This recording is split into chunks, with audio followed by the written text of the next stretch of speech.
வணக்கம். ராஜலட்சுமி சிவசங்கரன்.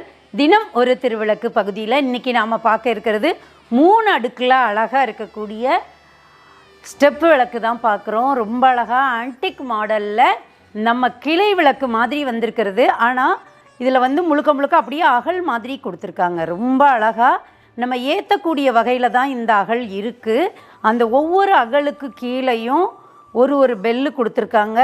மேல் அடுக்கில் 6 விளக்கு, அதுக்கு அடுத்த அடுக்கில் 7 விளக்கு, அதுக்கு அடுத்த அடுக்கில் 8 விளக்கு. இந்த மாதிரி ஸ்டெப் பை ஸ்டெப்பாக ரொம்ப அழகாக கொடுத்துருக்காங்க. ஒவ்வொரு அகலுக்கு கீழேயும் அழகாக பெல் இருக்குது. இதோட உயரம் அப்படின்னு பார்த்தோன்னா கிட்டத்தட்ட 2 அடிக்கிட்ட இதோட உயரம். ரொம்ப அழகாக மேலே ஒரு அன்னம் இருக்கிற மாதிரி கொடுத்துருக்காங்க. ரொம்ப அழகாக டெக்கரேட்டிவாக ஒரு இடத்த நிறைவாக காட்டணும் அப்படின்னா அந்த விளக்கு வைக்கலாம். விளக்கு ஏற்றவும் முடியும். அந்த அளவுக்கு நல்ல ஆழமான அகலாக தான் இதில் கொடுத்துருக்காங்க. ரொம்ப